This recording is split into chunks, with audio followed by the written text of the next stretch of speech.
Hey there, welcome to the Breakthrough Creative. I'm your host, John McDavitt, and this is the place where we talk about the business of art and the art of business. And today, I want to talk about one tool in particular that changed the trajectory of not just my career, not just my art, but my life. It's right here. It's an airbrush. It's a double action airbrush. It's a Badger. And this is not the first one I had. I got one as a gift when I was a kid from my dad for Christmas. And it was I either got it in 6th grade or I got it in 8th grade. I think I got it for my 8th grade graduation. And it was a Badger Model 150. I know a lot of people who airbrush started out years ago with the Badger 150. And it was a double action, meaning you could adjust the flow of paint on the fly. So you'd press down, you'd have your air going, and then pull back and the paint would come out. Although at that age, I had a mess on my hands. I remember I destroyed it, or it felt like I destroyed it. I had to clean it out years later. I think I tried it once for an hour in 8th grade, and then I didn't pick it up again until I started to work on a mural in high school, and I wanted to get some of that soft spray paint look without using spray cans. And it was just this tool that looked cool. It could do cool things in the right hands, and it held a lot of promise. It held a lot of promise. I bet if you're watching this and you're an airbrusher, you know exactly what I'm talking about.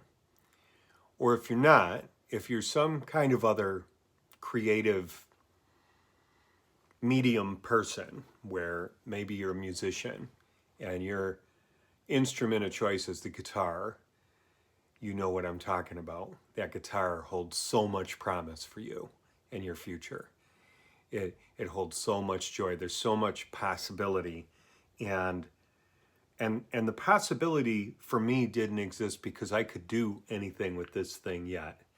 The possibility existed because I saw airbrushing in magazines, and I saw a guy down at the mall airbrushing, and he could airbrush these letters, and it was all so smooth and beautiful, and the paints smelled good, and it was just such an awesome presentation. I wanted that. I wanted what that felt like, and I wanted to be able to do it. And so, graduating high school, I did not want to get a real job. That was going to be crushing to me. That's not a realistic view for an 18-year-old. I don't think it was a realistic view for me, but I was really stubborn. And although I did work at Kmart for a couple of months, although I did work at a frame shop for a week, even after the poor guy who hired me said, "You're not going to stay here." And it was like, yeah, you're right. This is terrible. I picked up the airbrush when I graduated high school, and I began to focus on it. The airbrush gave me something to focus on. It gave me something to spend my time on and to work to not just become able with it, but to become excellent with it, to achieve some level of mastery. And that doesn't happen for a while.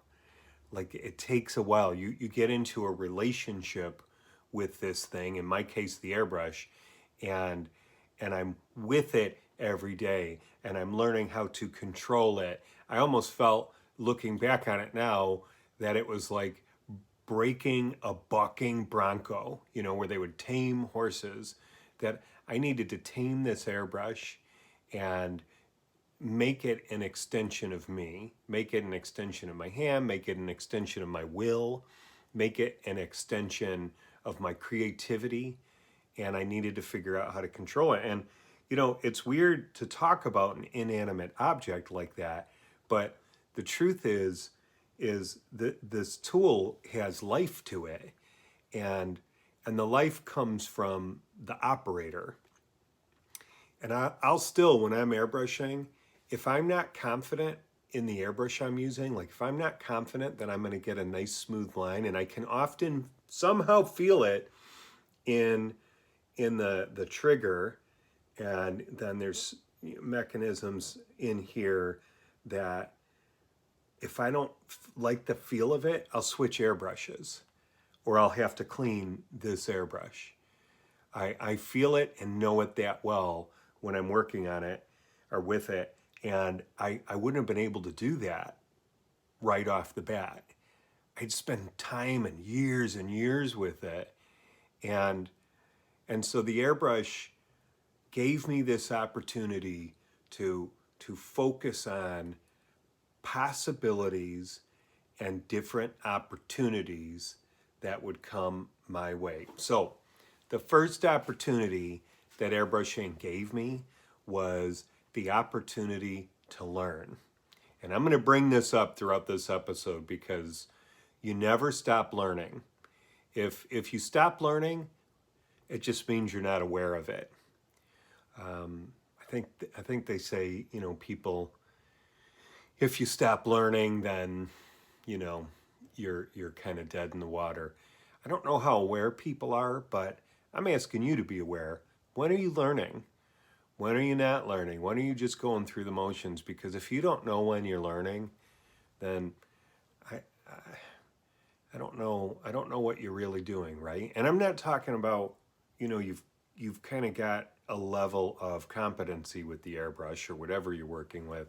I'm talking about everything then that goes with it, because when you learn how to use something like this, it begins to open doors to other opportunities, and then there are new things to learn. It's exponential. There are so many new things to learn. So here are some, for examples. Airbrushing gave me the opportunity to learn how to craft and provide a professional piece of art for a client. Not right off the bat, right? I'm in the garage at my folks' house. I'm painting on plywood. I'm painting on bed sheets. I'm painting with an idea that I am going to become an airbrush t-shirt guy. And whatever anybody thought about that, I didn't care. I was focused on it. I had this vision and this dream for my immediate future. And so I was learning how to do lines. I was learning how to do dagger strokes. I was learning, and dagger strokes are what you use to like end a line in a sharp way, a sharp manner. It kind of fades out, and it's like an eyelash, so that you can do these or create these detailed, intricate elements to whatever it is that you're painting. You need it for the end of your cursive letters, right? If you're working on t-shirts or whatever you're working on, but you need to have that level of control. And I ended up airbrushing t-shirts at a shop that happened to be in the mall locally here in Chicago, which was, it's so unusual because usually airbrushing is either at a tourist destination, right? Or it's somewhere down in Florida somewhere.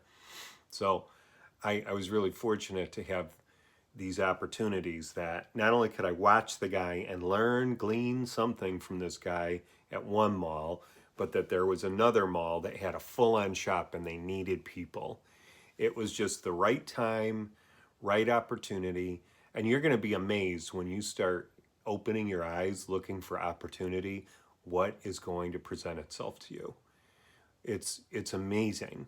And I know people who say they don't have any opportunity for anything, and I know people who do. And it seems like it's an attitude, and it's also a skill that you build to look and see and go, wow, I think I could do this, or I could do that with this. And it's almost this, it's a positive attitude that opens doorways for you. It's absolutely amazing. So here I am, and I've gotten to a level in 3 months or so where I can do some professional work. And that was pretty fast, but I spent all day, every day.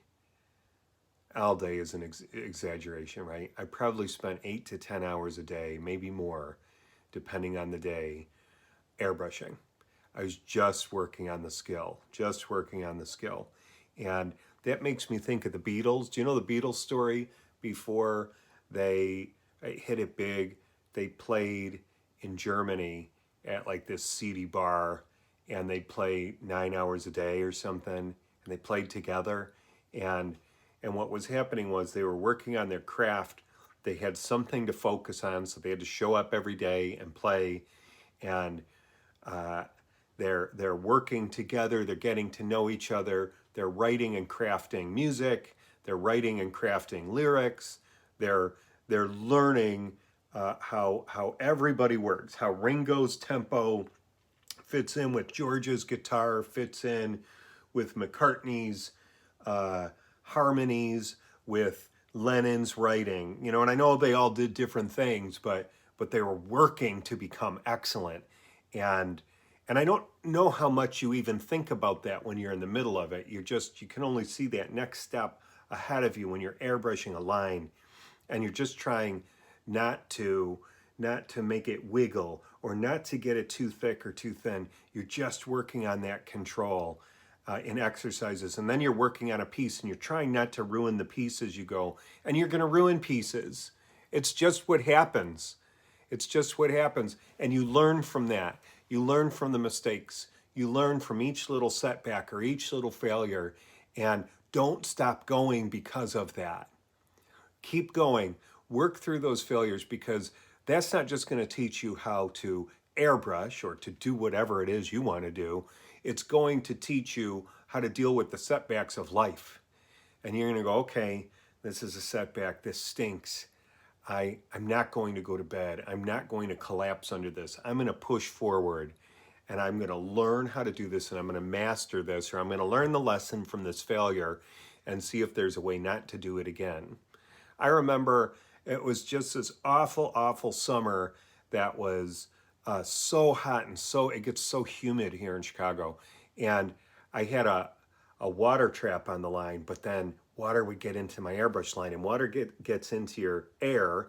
It mixes with your paint, and it thins the paint out when it hits the tip of the needle. And so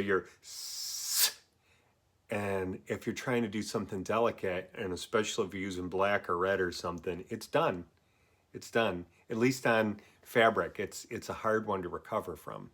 So it's just so frustrating. But you got to decide, what are you going to do? Are you going to keep moving forward, or are you just going to go, I'm going to go work at Kmart, or I'm just going to give up. Don't give up if this is what you're supposed to do, okay? You know, I probably couldn't have made a great go at it with guitar or keys, even though I like that stuff, but I don't love it like I love art. Art and visuals was something that's just always been there for me, always been a part of me.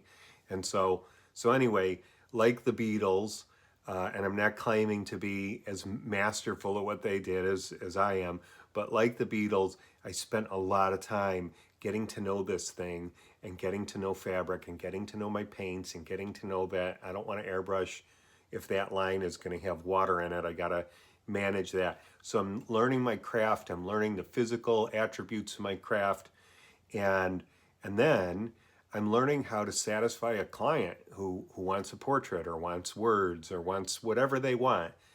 And so it's just more of an opportunity to learn. And in the midst of this, I'm learning to sell.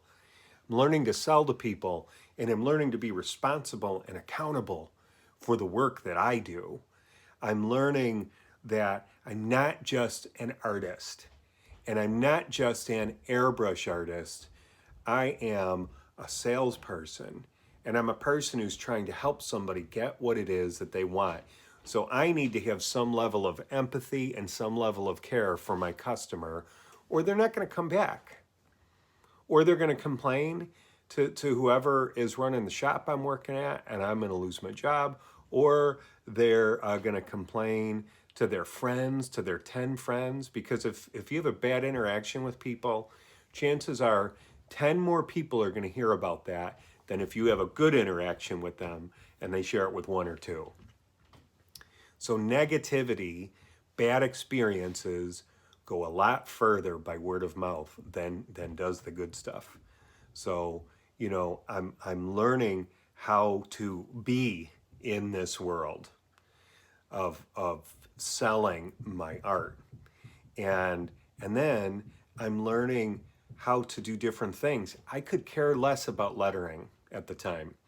I could care less about airbrushing an image of a car.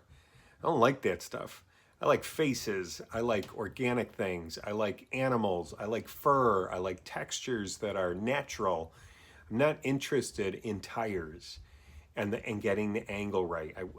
I'm not as interested in letters, but I had to get good at that stuff to be able to stay in my place, to be able to earn a spot for the people of the world who were going to come in and see what I was doing and go, oh, okay, this is cool. A guy does this, that. And somebody comes in and they love cars. I want to be able to serve them. And I want to be able to collect their money, which that's kind of the next part, is that airbrushing gave me an opportunity to earn.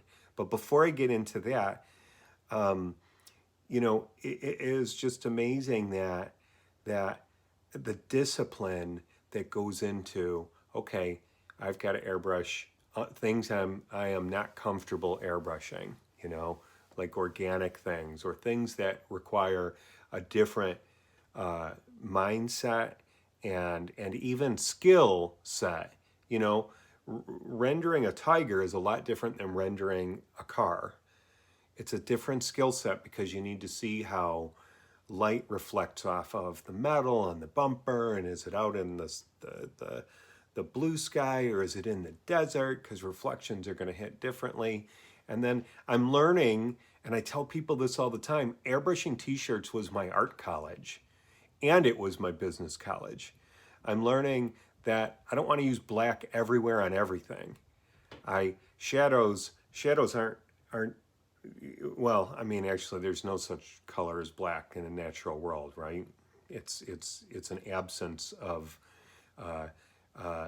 the color in the spectrum, right? It's just black is kind of nothing, or it's everything or it's nothing. If you're gonna mix black paint, you gotta mix every color in, right? But anyway, that's technical stuff that's neither here nor there. I learned how to blend colors. I learned how to do without orange, because I could take my red and my yellow and mix an orange I wanted, unless I needed a very specific orange. And so I learned shortcuts, and I learned how, if somebody was dissatisfied with a piece that they had agreed to either talk them down and express to them, this is what you asked for, and blah, blah, blah. Or I learned to say, hey, this is going to cause bad word of mouth, or this is going to cost me $25 to give it back to them. Not that I'd have to pay it, but it wouldn't be $25 I'd be earning, right?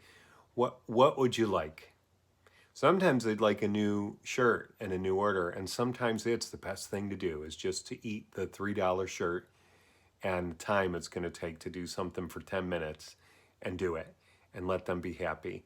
And generally that's gonna be good for you in the long run. So I'm learning about art, I'm learning how to draw, I'm learning how to paint, I'm learning how to letter, I'm learning how to control this airbrush, I'm learning how to work hard, I'm learning how to deal with difficult people, I'm learning to enjoy wonderful people who are just so cool, and they're so delighted by what they're getting that it's making my experience spectacular. And I guess what I'm really getting at around all of this is that the discipline of committing to this airbrush that gave me something to focus on, that gave me the opportunity to learn so many different things, including discipline, by showing up, painting when I didn't feel like it, painting when I was sick, being professional, not being a jerk with people, dealing with difficult people, airbrushing some animal or some car that both have the same quality of excellence to them is amazing. The discipline that you get from something like this, and it's a discipline that builds you up, that allows you to do other things. So I'll get to that in a bit too. But I had talked about money. Well, airbrushing gave me this opportunity to earn. Now I can't remember how I was making money at this first airbrush shop I was at. I don't I don't know if it was an hourly thing or if I was making so much per shirt. I happen to think it was an hourly thing, which if you're starting out, whatever, get in somewhere and learn.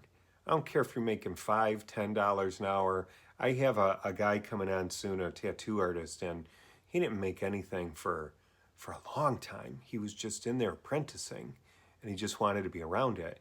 And now he's mastering his craft. He's in the middle of his career, and it's because tattooing gave him something to focus on. It gave him an opportunity to learn, and it's giving him now an opportunity not just to continue learning, but to earn.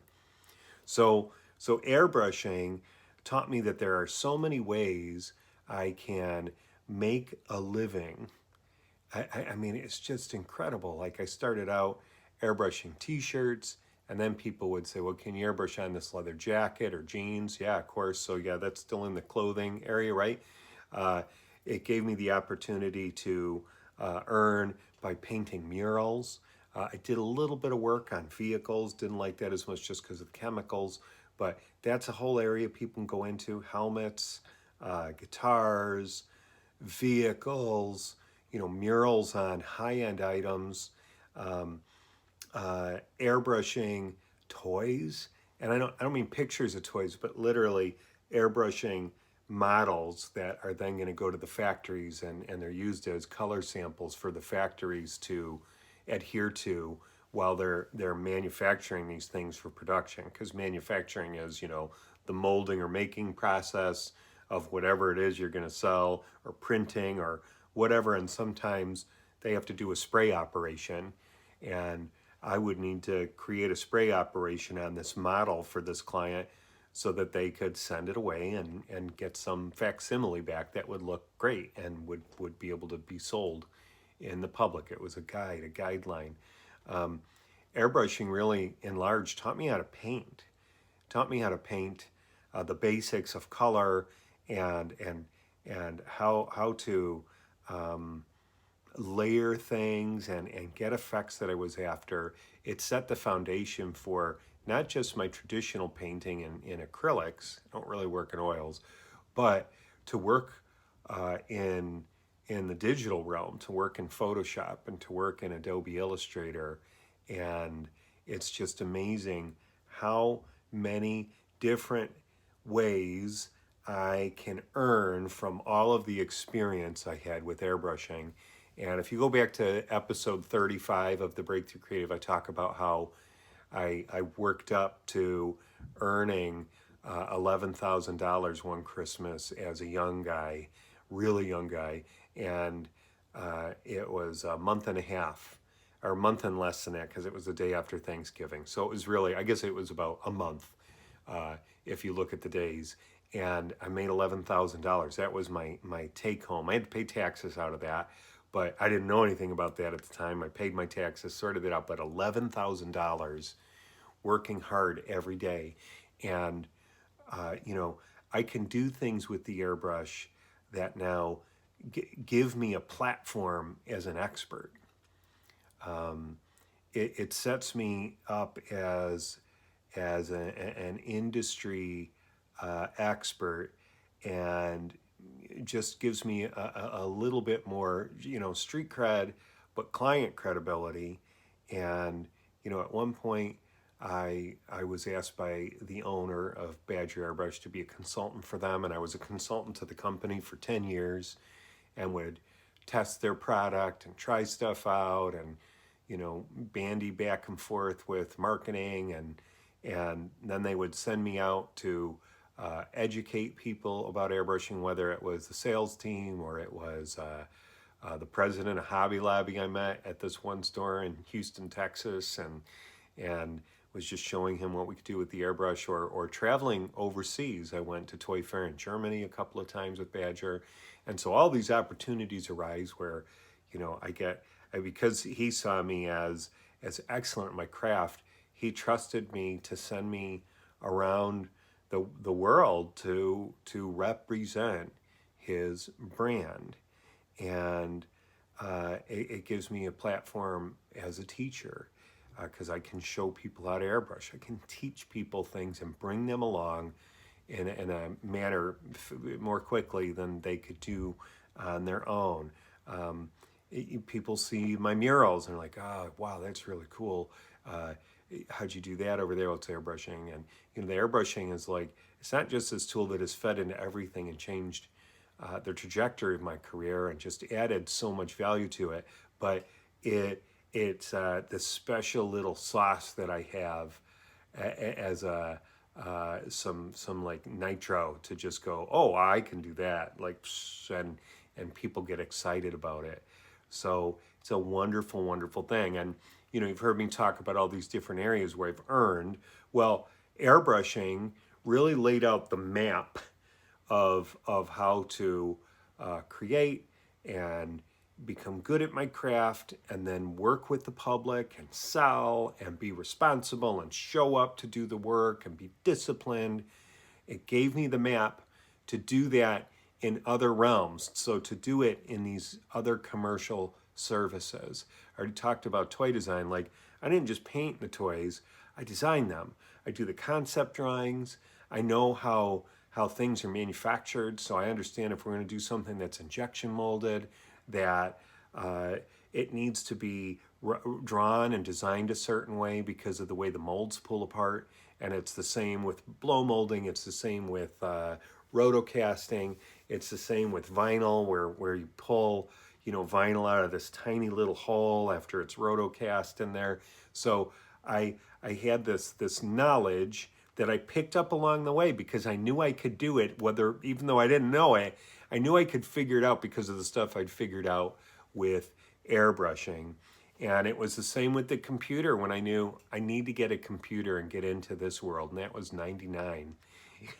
After I'd done a big mural and I had some money sitting there, and then I like to take money that I've earned when I have a big job and invest it back into myself somehow, or my business. And so I invested into this computer and had to learn Adobe Photoshop and had to learn Adobe Illustrator, and remembering how I'd been successful. And it was kind of muscle memory at that point. It wasn't like I really had to think about it.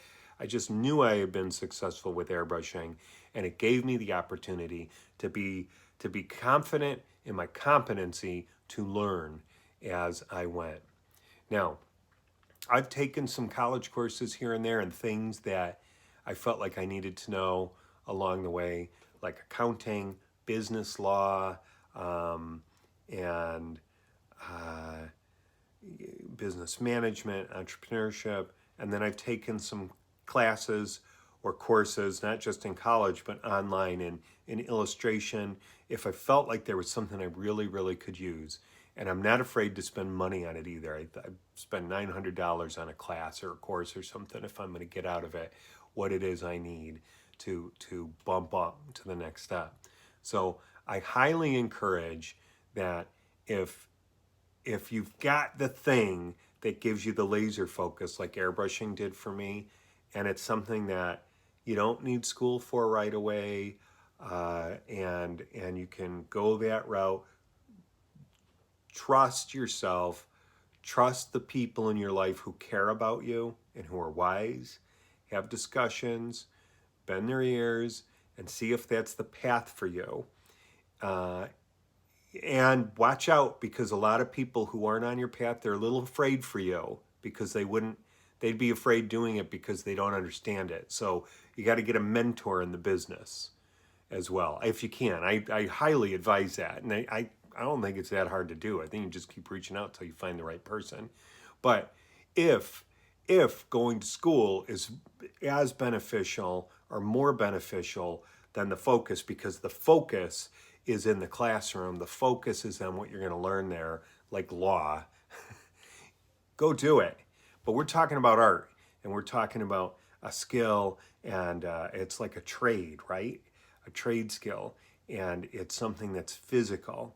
Uh, so anyway, I feel like I'm talking myself into a corner a little bit because it's almost a whole other episode. But I guess my biggest point here is that it's crazy what came out of this airbrush. Not this one, but just the whole idea of the airbrush and what the airbrush has done for my life. Whether it be fine art on canvas, whether it be airbrushing a t-shirt or a caricature or a cartoon or something, or painting, it's crazy the career that I built on the foundation of airbrushing. So I guess I just want to ask you now, what about you? What is the thing that you're going to focus on or are focusing on? And then what's the next step for you? Is it just time spent? You just got to keep going. But as you're going, as you're learning, in your proverbial garage in the middle of summer, airbrushing on plywood and bed sheets, what's the opportunity for you to get in and learn somewhere and earn? The opportunity to earn and learn, man. That's so important. And then you're going to get to a point where you become an expert at what it is you do. You may get to a point where you're a master at what you do. But this show is about the business of art and the art of business. So I'm always going to push you to become excellent at your craft, and then become excellent at business, and earn your money, earn your living, earn for your career. And if you've got to figure out a way to balance that with a part-time job somewhere else, or maybe it's a full-time job, and then you're able to learn stuff there, that's what you want to do too at your part-time jobs. If you got to get a job somewhere, is find a way to not just earn there, but to learn. So if you can go get a job, like I got a job for I never stayed anywhere very long, but I got a job at a toy manufacturing company I think I was there for 4 to 6 months. And I learned so much in that period of time. I learned a lot about manufacturing. I learned a lot about the factories overseas. I learned a lot about the process. And I just took that with me into the next part of my life. So it's just amazing what one tool that you learn really well can do to light the spark of your creative life and your career. Okay? So what's yours? What are you working on? What are you going to do next? Well, whatever you do, keep moving forward, okay? Keep moving forward. Try to be wise. Try to be smart. Try to have the right influences on you. And if that means you got to cut out booze and you got to cut out distractions, take that game off of your phone.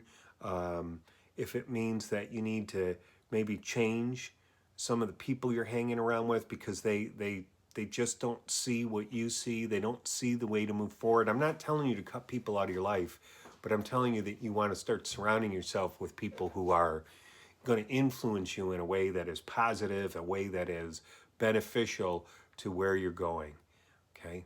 Because it all counts, it all matters. All right, that's a whole other episode too. So with that being said, I wish you the best. I hope that you find your airbrush. And if it's airbrushing, awesome, go get them. If it's piano, if it's guitar, if it's writing screenplays, if it's writing commercials, if it's graphic design, if it is singing, songwriting, if it is video, media, being a director, being an actor, being a voiceover artist, whatever it is, go after it hard, okay? You probably know what it is. And if you don't, you got to keep exploring things and keep doing things until you find it. All right? All right. Hey, have a great end of year here, okay? I really appreciate you. If you're watching on YouTube, will you please hit the subscribe button? If you are listening on Apple Podcasts, would you please give us a follow? Would you mind writing a review? And would you mind leaving a 5-star rating? Really important stuff for me. And the show. And if you like the show, if it's beneficial, will you share it with the artists in your life or business people or anybody you know who might appreciate it? Thanks so much. You guys are awesome. I will talk to you soon. Good grief. I've had that cough sitting right on the edge for a little bit. I'll talk to you soon, and go get them, okay? All right. Cheers.